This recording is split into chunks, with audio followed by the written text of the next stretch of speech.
Hey, watch the crack, fool. Oh, wait.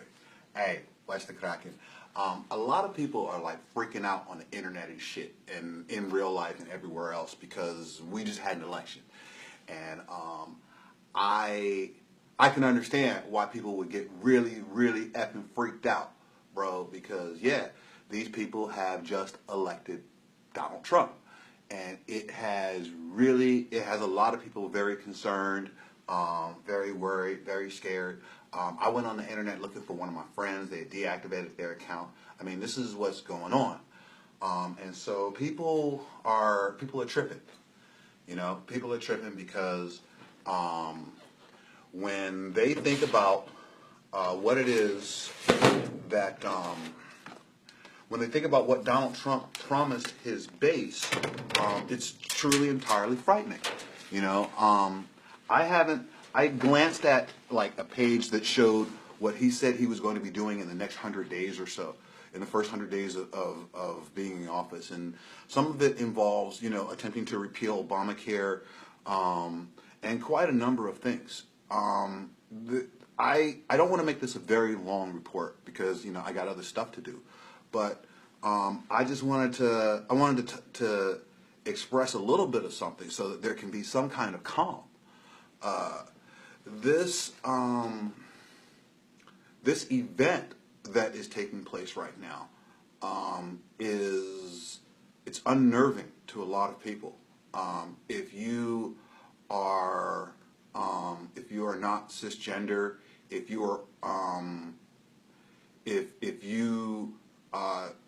English is not your first language, if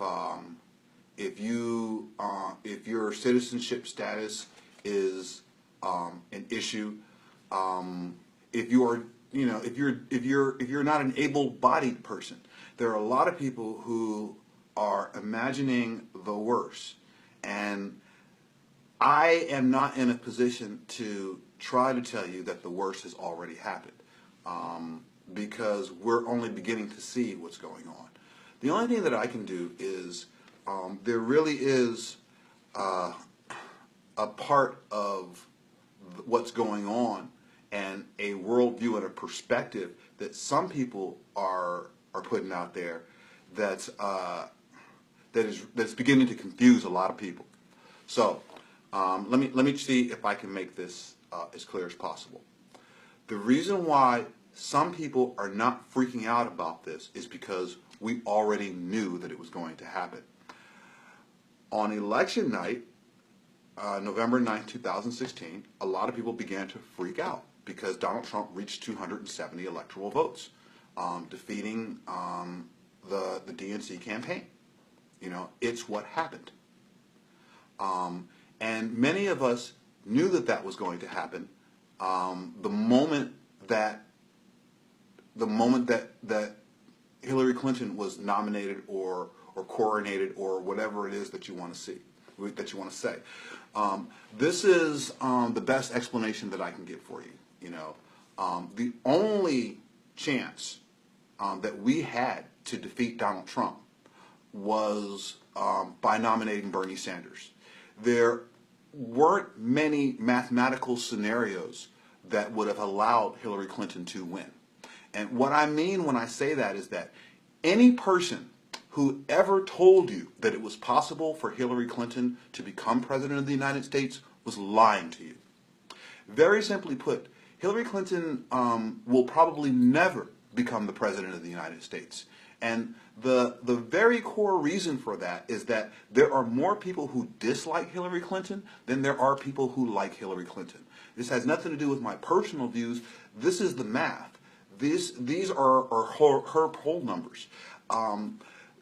When you go back and you look at presidential contests, one thing that we do know is that America tends to elect people that they actually like.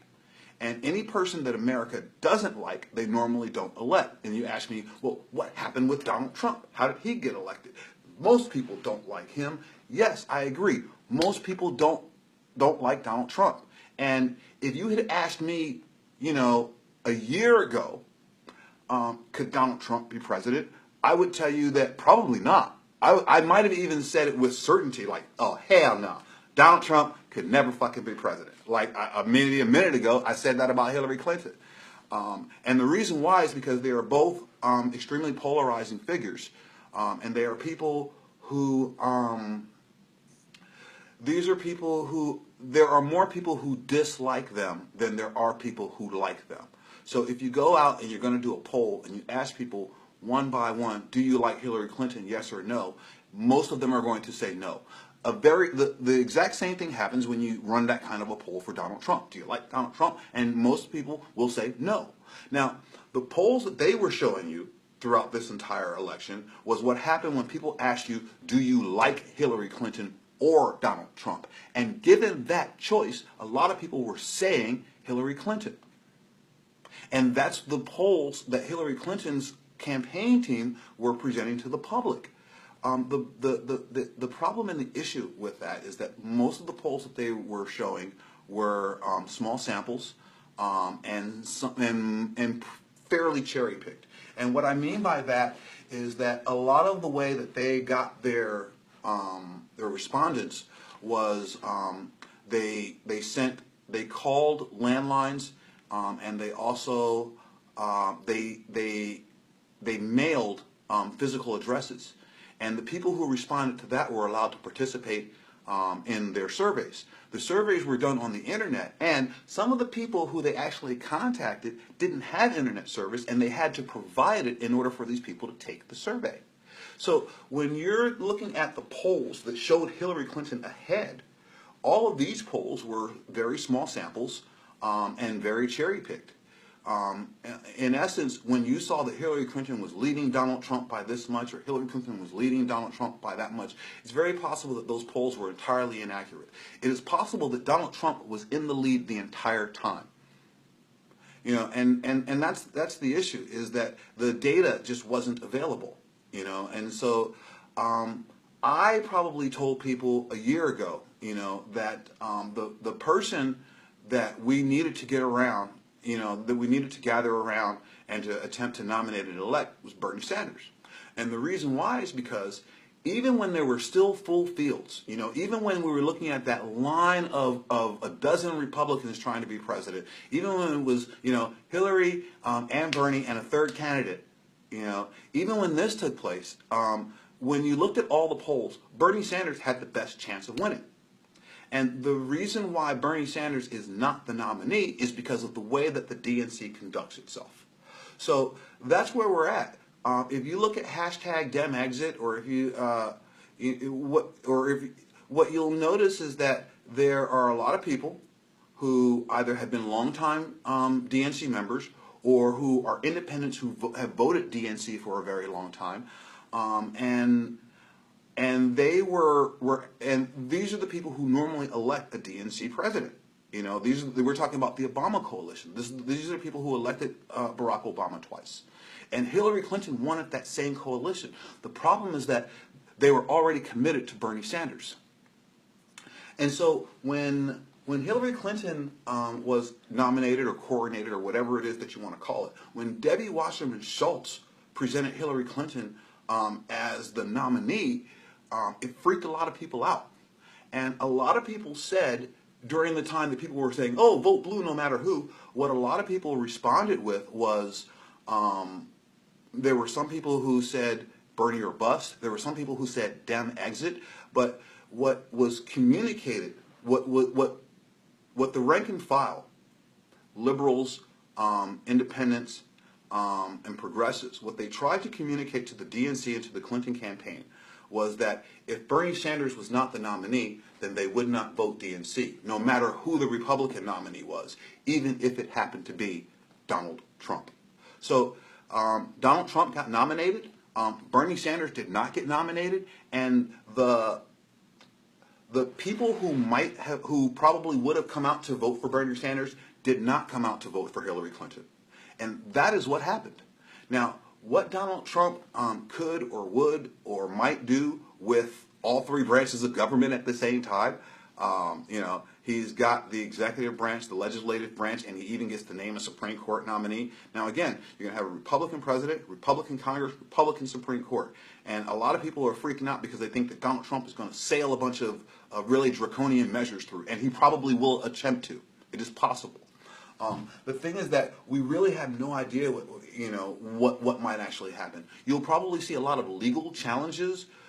People who will say, "Well, I'm taking Donald Trump to court because that's not, because what he's trying to do isn't constitutional." But the judges are going to have the last say on what is constitutional and what isn't.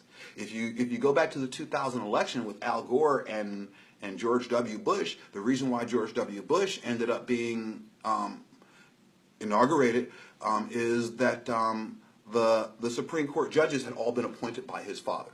So, I mean, that's what it is that we are experiencing right now. It's freaking out a lot of people. I could understand how if you are not entirely informed, that this probably could really freak you out really bad, bro. I mean, it just is what it is. I don't have, I'm trying to offer some words to try to get folk to try to remain calm. But yeah, I understand people are freaking out because, we're like, oh man, they heard what this man was saying to his base for a year or longer. And what I can say is that it's very possible that Donald Trump he might not even be inaugurated. There are people talking about there's enough evidence against him to impeach him at the time that he is inaugurated. Impeachment proceedings could begin immediately. It's possible, but I'm not certain. I don't have any more predictions. And the reason why I don't have any predictions is because I was making predictions based on sane scenarios. I was making predictions based on a DNC that wanted to play fairly and have fair elections. When I was looking at the numbers a year ago, what I noticed was that Bernie Sanders seemed to have a great favorability rating, and it seemed to be climbing. His support was widening. What the difference between Bernie Sanders and Hillary Clinton during the primary is this: Bernie Sanders wasn't known to a lot of people. There were people who liked him. There weren't many people who didn't like him, but there were a lot of people who hadn't heard of him. And what happened over time was that the more people who heard about Bernie Sanders, the more people liked him. The thing with Hillary Clinton is that her poll numbers continued to decline. And all the way up to Election Day, there was just this drip, drip, drip of information in the form of WikiLeaks. These are emails from John Podesta to staff, to donors, to all kinds of people. And what happened was, after reading these letters, these emails, and understanding how the DNC campaign was functioning, people could not go out and express a vote for Hillary Clinton and the DNC. Because many people got to the voting booth during the primary and weren't allowed to vote, were either given a provisional ballot, or were told that they weren't registered, or were told that their party registered, or were told that they weren't in the party that they thought they were. This happened to a lot of people, and they didn't get to vote. In Brooklyn, Bernie's hometown, there are people who were removed from the voter rolls. They call it the Brooklyn Purge. Basically, this is what it is that you have to realize, is that the DNC primary probably wasn't fair. People reacted to it by leaving the DNC, and when that broad-based coalition that elected Barack Obama twice became disinterested in Hillary Clinton, that is how you ended up with Donald Trump, and it just is what it is. Don't try not to freak out about it. You try to stay calm. Try to keep your kids and your friends calm. I think Obama's comments the day after Election Day is that the sun will shine again. The sun's going to shine again tomorrow. Yeah, I agree with you. This is not what any of us wanted, and this is not what any of us tried to make happen. And if you're looking for someone to blame, the only blame that you could place is with either Hillary Clinton herself, or with her staff, or with the people who supported that campaign. Hillary Clinton's supporters, if they actually exist, because we don't know. A lot of us have heard about Correct the Record. It's a group of, these are people who Hillary Clinton hires to go online and to say nice things about her. And these are the people who you see online supporting Hillary Clinton. That's the assumption. And the reason why is because when you go back and you look at Hillary Clinton's rallies, they don't seem to be widely attended. So I mean that's the reality of it. Is that they were hoping that the people who were interested in Bernie Sanders would come around and vote for Hillary Clinton. But these people who were interested in Bernie Sanders were not interested in Hillary Clinton at all. It was and for a variety of reasons. Some of them policy reasons, and some of them are like personal reasons that have to deal with the individual's personal responsibility and actions and shit. And pardon my French, but basically, it's accountability. And if you think about what's going on even today, Hillary Clinton and her supporters refuse to take accountability for Donald Trump having reached 270 electoral votes. What we told the people who supported Hillary Clinton, who were supporting Hillary Clinton a year ago, was that she couldn't win. Lots of people tried to make it very clear that the best candidate for the DNC was Bernie Sanders. And the reason why the best candidate for the DNC was Bernie Sanders is because in all of the scenarios, it looked like Bernie Sanders, if nominated, would win. There was only one scenario where Hillary Clinton might possibly win, and that was if Donald Trump were the nominee. And even though Donald Trump became the GOP nominee, what happened was that Hillary Clinton was involved. There was this constant drip, drip, drip of information every day. And by the time that we got to the voting booth, there was simply no enthusiasm for Hillary Clinton whatsoever. And it is what it is. So my name is Montel Claude. I'm the chairman of the Southern California Apple Box Factory. I wanted to give a shout out to Doogie Howitzer. I really appreciate, he's the managing director of Apple Box Factory News. I appreciate all the hard work that he does. I really have a whole bunch of stuff that I got to get back to. I'll try to make another report. We'll try to keep you updated. This one is a raw one for my buddies. The best thing I could tell you is, if you believe in God, keep believing. If you don't believe in God, then keep your eyes open and keep focusing. Love thy neighbor, and believe in the possibility of good things, because good things could possibly happen. Again, one more time, you're watching Apple Box Factory News. Montel Claude Phatdawg. Holla at me. Whoop. Later, folks. Was that okay? Did you get what you